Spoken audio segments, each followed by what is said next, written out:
बिस्मिल्लाहिर्रहमानिर्रहीम। आज हम बना रहे हैं वेजिटेबल पकौड़ा, जो बहुत मज़े का और बहुत उम्दा बनता है और बहुत ज़्यादा क्रिस्पी होता है। तो इसे हम बनाना शुरू करते हैं। वेजिटेबल पकौड़ा कैसे बनाया जाता है।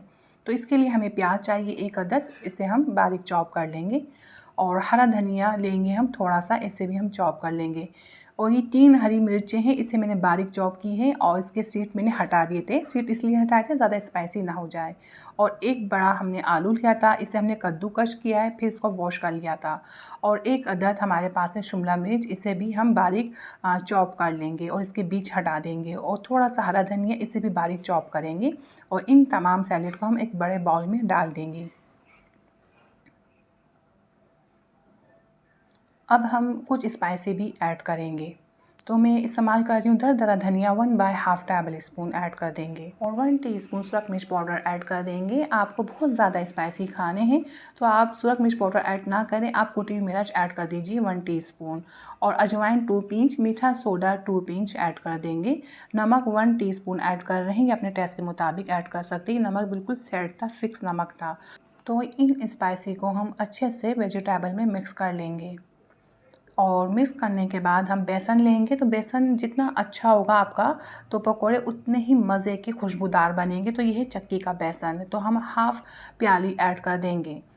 तो हाफ़ प्याली ऐड कर रहे हैं, देखते हैं और ज़रूरत पड़ेगी तो और इस्तेमाल करेंगे। तो अच्छे से मिक्स करेंगे। तो देखिए मैं किस तरह मिक्स कर रही हूँ, मेरे हाथ किस तरह चल रहे हैं। तो मैं इसको दबा रही हूँ, बेसन और सारी वेजिटेबल को अच्छे से दबाना है, मिक्स करना है। तो मुझे देखिए थोड़ा सा बेसन कम लग रहा है, सब्जियां ज़्यादा नज़र आ रही है, बेसन कम हो रहा है। तो 2 टेबल स्पून या 3 टेबल स्पून बेसन और ऐड कर देंगे। और हम इसे बहुत अच्छी तरह मसल लेंगे। आपका बैटर बहुत गाढ़ा होगा तो पकोड़े बहुत ठोस बनेंगे और फूलेंगे नहीं। तो मिक्स करने के बाद अब हम पानी का इस्तेमाल करेंगे। तो पानी हम थोड़ा सा पहले डाल के देखेंगे और फिर इसको मिक्स करेंगे। थोड़ा पानी अब और डाल देंगे। तो ये थोड़ा लूज सा बैटर हो गया तैयार और इससे हमारे पकोड़े बहुत शानदार बन के तैयार होंगे।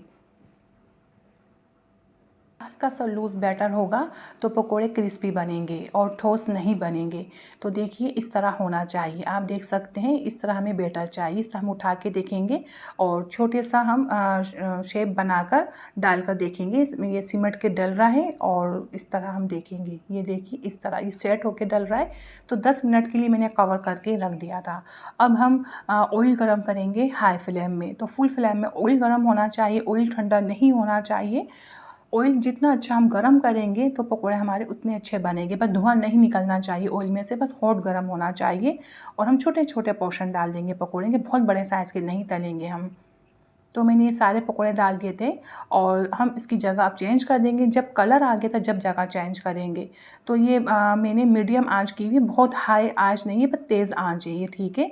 तो इस तरह हम हिलाकर तल लेंगे। जगह चेंज करने के बाद मैंने इस तरह हिला के इसको फ्राई किया, इसमें कलर दे लिया दोनों जगह। जब कलर आ गया था तो इस तरह हम इसको फ्राई करेंगे और अच्छी तरह कलर दे लेंगे।